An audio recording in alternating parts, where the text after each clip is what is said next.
Hello friends, आपका स्वागत है आपके अपने चैनल के ऊपर। और मैं बात करूंगा आज किस तरीके से बाजार निचले लेवल पर एक्सपोर्ट करते हुए नजर आए और बाजार एक कंफर्टेबली एक पॉजिटिव जोन के अंदर बंद हुए। बैंक निफ्टी के अंदर इतनी मजबूती नहीं थी जितनी निफ्टी के अंदर थी। कल के लिए भी मुझे लगता है कि शायद निफ्टी के अंदर भी कमजोरी रहेगी और बैंक निफ्टी में शायद ज़्यादा कमजोरी आपको देखने के लिए मिले। बैंक निफ्टी कल के सेशन में यानी कि जो बीत गया वहाँ पर एक अच्छा जो है बेस दिखाया था और कल पॉजिटिव नोट के साथ जो है बैंक निफ्टी बंद हुआ था। आज निफ्टी के अंदर स्ट्रेंथ देखने के लिए मिली और काफ़ी अच्छी स्ट्रेंथ देखने के लिए मिली, लेकिन बैंक निफ्टी में वो स्ट्रेंथ मिसिंग थी। तो हमें लगता है कि कल शायद निफ्टी कंफर्टेबल रहे, लेकिन बैंक निफ्टी के अंदर वीकनेस जो है देखी जा सकती है।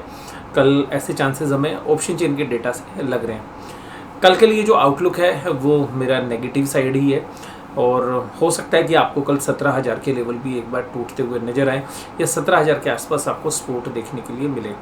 काफ़ी अच्छे सपोर्ट जो है 17,000 के ऊपर है, ऑप्शन चेन के डेटा भी ये बता रहे हैं और हम मंथली एक्सपायरी की तरफ हम बढ़ रहे हैं। तो मुझे लगता है कि 17,000 एक सपोर्ट का काम करेगा। 17,000 अगर टूटता है तो फिर अगली सपोर्ट जो है आपको सीधा सीधा 200 पॉइंट नीचे ही नज़र आएगी, जो कि 16,800 के ऊपर है। अभी मेरा जो बायस है यहाँ पर वो अभी नेगेटिव है आज। और कल जिस तरीके से मैं न्यूट्रल था, यानी कि दोनों साइड के मूव हमें लग रहे थे कि कंसोलिडेट करेगा, तो वहाँ पे काफ़ी अच्छा जो है आज निफ्टी ने कर दिया है, क्योंकि ओवरसोल्ड थे बाजार और जिस तरीके से पिछले 2 दिनों के अंदर वीकनेस थी फ्राइडे और मंडे के सेशन में, वो आज जो है कंपनसेट होती हुई नज़र आई है टू द सम एक्सटेंट।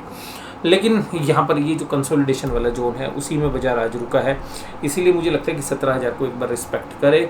और 17,000 की रिस्पेक्ट नहीं हुई, अगर 17,000 के नीचे बाजार आधा घंटा से लेके 1 घंटे के बीच में का ट्रेड करता हुआ नजर आया तो आप बहुत ही जल्द 16,800 के आसपास के लेवल देखेंगे। लेकिन 16,800 एक बहुत ही अच्छी सपोर्ट आप मान के चलिएगा और वहाँ तक हमें लगता है कि 16,800 एक बार अगर टेस्ट करता है बाजार तो वहाँ पर एक बेस बनना चाहिए कुछ समय के लिए। और इस एक्सपायरी के लिए भी 16,800 काफ़ी क्रूशियल है। हालांकि मुझे अभी 17,000 एक अच्छी सपोर्ट लग रही है। मैं उम्मीद नहीं कर रहा कि 16,800 कल आपको देखने के लिए मिले, बट 17,000 जो एक अच्छी सपोर्ट हमें देखने के लिए मिल रही है। ऊपरी लेवल्स पर अगर हम देखें तो 17,400 पे बाजार जो है अटक सकता है अभी शॉर्ट टर्म्स के अंदर बात करें हम, या 1 या 2 दिन की।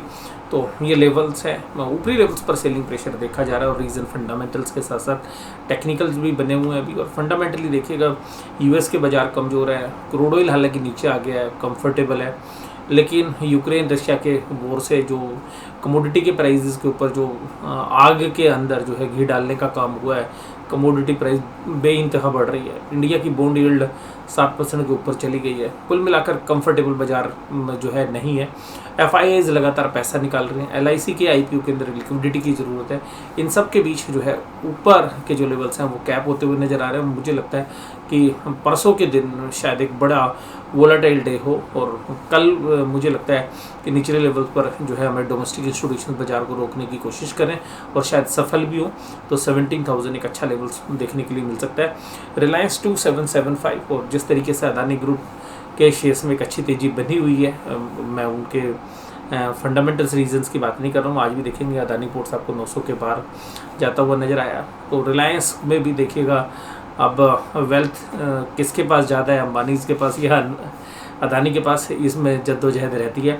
मुझे लगता है कि रिलायंस का शेयर अभी कुछ ज़्यादा चल गया है और रिलायंस के शेयर्स में भी आपको ऊपरी लेवल पर सेलिंग प्रेशर देखा जा सकती है। इंडिया के जो डोमेस्टिक ऑपरेटर्स हैं वो शायद ज़्यादा एक्टिव हैं।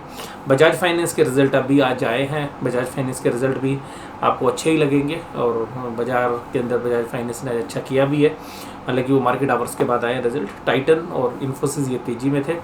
वहीं पर एक्सिस बैंक के अंदर जो स्ट्रेंथ बनी हुई थी बहुत दिनों से, वो स्ट्रेंथ आज वीक पड़ती हुई नज़र आई है और शायद मुझे लगता है कि कल आपको 760 के आसपास भी एक्सिस बैंक देखने के लिए मिल सकता है। जिस तरीके से आज सेटअप बना है एक्सिस बैंक के अंदर, एक वीकनेस हमें लगती है और 760 और इवन 750 तक के भी लेवल आने वाले समय के अंदर आ सकते हैं। ओएनजीसी, अपोलो हॉस्पिटल, हिंडाल्को और एशियन पेंट्स बाकी कमज़ोर थे और एडवांस डिक्लाइन रेशियो भी अब देखिएगा दोबारा से आज वीक होती हुई नजर आई, तो यहाँ से भी कॉन्फिडेंस नहीं है। लेकिन निफ्टी का जो बाजार है वो कंफर्टेबल था आज। निफ्टी के अंदर अदानी पोर्ट देखिएगा 5% की तेज़ी थी, बजाज ऑटो के अंदर 5% की तेज़ी थी, हीरो मोटोकॉर्प के अंदर 5% की तेज़ी थी, पावर ग्रिड, महिंद्रा, टाइटन तकरीबन 4% के आसपास की तेज़ी थी, बजाज फाइनेंस में भी 3.36% की तेज़ी थी।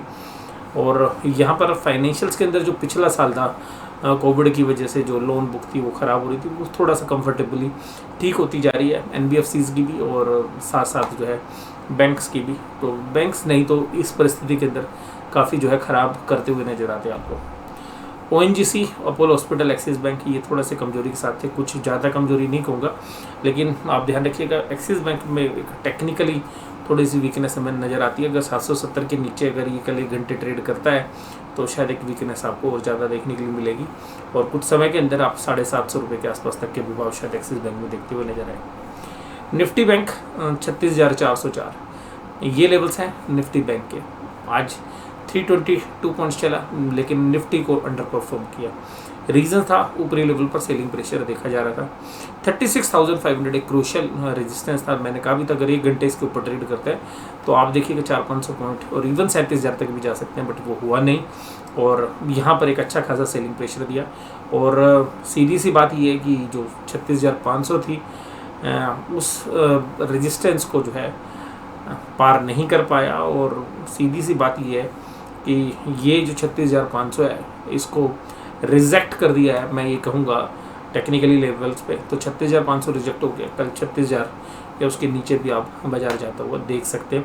बट 36,000 एक अच्छा साइकोलॉजिकल सपोर्ट है। नीचे एक सपोर्ट है 35,800, जब तक 35,800 के आसपास तक बाजार रहता है तो आप एक रेंज में ही समझिएगा। और ऊपरी लेवल्स पर अगर हम देखें तो 36,500 के ऊपर ही कोई तेज़ी बनने के चांसेस बनते हैं, बट मेरा आउटलुक कल के लिए नेगेटिव है। निफ्टी बैंक के अंदर भी ये कंसोलिडेशन वाला जोन है, और ये जो लेवल्स हैं आपके, ये जो लेवल्स है 35,300 हैं दूसरे लेवल। इससे पहले एक लेवल है 35,800। मुझे लगता है कि जो 35,800 कल भी बाजार उसके नीचे गए थे, हालांकि उसके रिस्पेक्ट करते हुए ऊपर आ गए। तो मुझे पर्सनली ऐसा लगता है कि ये जो लेवल्स हैं इन लेवल्स को जो है आप ध्यान रखिएगा। 35,800 के नीचे अगर बाजार 1 घंटे काम करता है तो फिर आप 35,300 35,500 के बीच में भी बाजार को जाता देख सकते हैं। चांसेस नहीं लग रहे मुझे, हालांकि इंटरनेशनली काफ़ी वीकनेस है, पर 35,800 शायद रिस्पेक्ट होता हुआ कल आपको नजर आए। SBI, HDFC bank, Kotak Mahindra bank, IndusInd bank सभी तेजी के साथ थे, और एक चांसेस हमें लग रहे हैं कि HDFC बैंक में एक बार 1400 के पार जाता हुआ हमें मिलना चाहिए, क्योंकि अगर शॉर्ट्स रोल ओवर नहीं हुए तो HDFC बैंक में पुल बैक देखने के लिए मिल सकता है, जिसकी बदौलत मुझे ऐसा लगता है कि बाकी निफ्टी के शेयर्स के मुकाबले में जो है HDFC अच्छा करता हुआ नजर आया, और जिसकी वजह से निफ्टी को हमें लगता है प्रोटेक्शन मिल सकती है। इसके अलावा जो है कोटक महिंद्रा बैंक भी जो है काफ़ी नीचे आ गया, 1710 1720 के आसपास अच्छी सपोर्ट है, और अभी 1-2 दिन से अच्छा भी कर रहा है।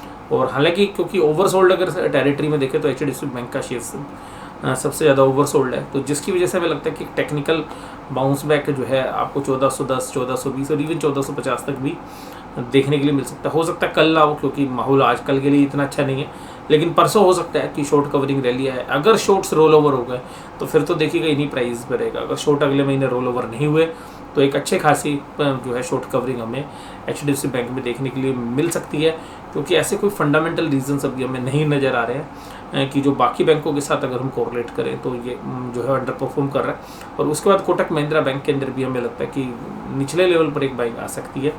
और लाइफ इंश्योरेंस बिजनेस के अंदर अगर हम देखें तो LIC का IPO आ रहा है, और LIC के IPO के साथ साथ एक लिक्विडिटी का भी जो है प्रेशर हमें देखने के लिए मिल सकता है, तो जिसकी वजह से भी हमें अपसाइड जो है थोड़ी सी कैप लग रही है। और कोटक महिंद्रा बैंक की भी लाइफ इंश्योरेंस बिजनेस है, उसमें भी अगर आप वैल्यू निकल कर आएगी कि भाई क्या वैल्यू होनी चाहिए, हालांकि बाकी प्राइवेट प्लेयर्स हैं, लेकिन फिर भी कोटक महिंद्रा बैंक के अंदर जो बाकी बिजनेसेस हैं वो काफ़ी अच्छा जो है वैल्यू रखते हैं, जिसकी वजह से हमें लगता है कि निचले लेवल पर वहाँ पर भी एक स्टेबल जो है बाइंग जो है आती हुई नजर आएगी। आज मोस्टली सभी बैंक्स तेजी में थे अदर देन एक्सिस बैंक। आज FIIs ने फिर सेलिंग कर दी, लेकिन DIIs ने ज़्यादा माल उठाया है, तो यहाँ से आपको कंफर्ट मिलेगा। लेकिन DIIs की इस बाइंग से इन्होंने अपने इंडेक्स फ्यूचर्स के अंदर शॉर्ट कवरिंग कर ली FIIs ने, और स्टॉक फ्यूचर्स के अंदर जनरली मुझे लगता है कि क्योंकि FIIs ने बहुत सारे HDFC बैंक बेचे थे, क्योंकि अगर आप HDFC बैंक में सेलिंग देखेंगे और FIIs के डेटा को देखेंगे तो वहाँ पर काफ़ी ज़बरदस्त सेलिंग जो है इस महीने के अंदर HDFC बैंक में FIIs ने की है। तो कुछ ऐसे शेयर्स जिनमें ज़बरदस्त सेलिंग हुई है, HDFC लिमिटेड, भी उस शेयर्स के अंदर जो है शुमार है। कुछ और शेयर्स भी हैं जैसे टाटा स्टील जैसे जो शेयर्स हैं उनमें भी अच्छी सेलिंग हुई है। तो कुछ ऐसे शेयर्स हैं जहाँ पर ज़्यादा सेलिंग हुई है, तो शायद हमें लगता है कि वहाँ पर शॉर्ट कवरिंग इन्होंने की है। तो वहाँ पर आप टाटा स्टील भी उस कैटेगरी के अंदर आता है, तो वहाँ पर हमें लगता है कि एक स्टेबली जो है एक शॉर्ट कवरिंग रैली कुछ जो है सिलेक्टेड शेयर्स में जो है देखने के लिए मिल सकती है। अगर यहाँ नहीं मिलेगी तो अगले महीने के अंदर जो सीरीज़ होगी उसमें शायद देखने के लिए मिले। उसके बाद डाउ जोन्स का इंडस्ट्रियल एवरेज जो है तकरीबन 1.4% की कमजोरी के साथ है। ब्रेंट क्रूड कंफर्टेबली 103 के आसपास है, तो हमारे को थोड़ा सा कंफर्ट मिल रहा है। ऑप्शन चेन के डेटा अगर हम देखें तो कॉल राइटर्स अनवाइंड कर रहे थे पोजीशन आज निफ्टी के अंदर, जिसकी वजह से निफ्टी में स्ट्रेंथ नज़र आ रही है। क्योंकि अगर कॉल राइटर अनवाइंड कर रहे थे अपनी पोजीशंस और जो पोजीशंस हैं वो हाईएस्ट 17,500 के ऊपर हैं, तो वो एक रेजिस्टेंस जो है बनता है। लेकिन ये जो सारी जो कॉल राइटिंग हुई है इसको अगर हम देखें तो निफ्टी के अंदर एक तेज़ी महसूस होनी चाहिए। और पुट राइटर भी एग्रेसिव थे 17,200 के अंदर, काफ़ी अच्छी पुट राइटिंग भी आपको 17,200 में और 17,100 में देखने के लिए मिली, तो ये कंफर्ट दिखा रहा है। तो ये जो पुट राइटर्स हैं शायद ये बाज़ार को एक बार बचाने की कोशिश ज़रूर करेंगे। तो अगर मुझे लगता है कि 17,100 के नीचे बाज़ार स्लिप होता है तब भी आपको 17,000 पे बहुत अच्छी सपोर्ट मिलनी चाहिए। 17,000 के नीचे अगर बाजार 1 घंटे से नीचे काम करेगा तब ये देखिएगा जो पुट राइटर्स ये ट्रैप हो जाएंगे, तब आप 16,800 से या एक पैनिक सेलिंग जो है आपको देखने के लिए मिल सकती है। लेकिन 60,800 के नीचे मैं उम्मीद नहीं कर रहा हूँ। बैंक निफ्टी में तो देखिएगा बहुत जबरदस्त तरीके से एग्रेसिवली जो है कॉल राइटर एग्रेसिव है। 36,500, 36,600, 36,700, 36,800 चारों लेवल्स पर सेलिंग हुई है। और पुट राइटर्स की बात करें तो पुट राइटर भी 56,000 को 36,500 पर एग्रेसिव थे, लेकिन 83,000 कॉन्ट्रैक्टिंग है टोटल। उसके नीचे अगर हम देखें तो सभी पॉइंट्स के ऊपर जितनी कॉल रेटिंग है उसके आधी पुट रेटिंग है, और 36,100 और 36,000 में तो अनवाइंडिंग हो गई है। तो ये पॉइंट देख कर ऐसा लगता है कि शायद कल 36,000 बाजार आपको टेस्ट करता हुआ नजर आए, और 36 के नीचे भी आपको दिख सकता है। 35,800 पे अच्छी सपोर्ट है, लेकिन वो ऑप्शन चेन के डेटा में नज़र नहीं आ रही है। और टेक्निकल चार्ट पर आपको 35,800 भी एक नज़र आएगी। और देखिएगा सारी जगह पुट अनवाइंडिंग जो हो रही है, तो एक पैनिक लाइक सिचुएशन जो है क्रिएट कर रही है। और ज़्यादा वॉल्यूम भी नहीं है पुट के अंदर, यानी कि जो तेज़ी करने वाले हैं पुट राइटर्स अब थोड़ा सा घबराए हुए हैं। तो इसको देख के लगता है कि बैंक निफ्टी में शायद ज़्यादा वीकनेस होगी कल निफ्टी के मुकाबले में। निफ्टी शायद अपने आप को होल्ड करे 17,000 पे, और बैंक निफ्टी का श्योर नहीं है कि 36,000 पे होल्ड कर पाएगा या नहीं कर पाएगा, क्योंकि ऑप्शन चेन के डेटा जो है थोड़े से जो है पुट राइटर्स जिस तरीके से अनवाइंड कर रहे हैं वहाँ पे थोड़ी सी घबराहट का माहौल देखने के लिए मिल रहा है। तो आज की ये चर्चा मैं यहीं पे समाप्त करता हूँ। वीडियो देखने के लिए धन्यवाद। Thank you very much.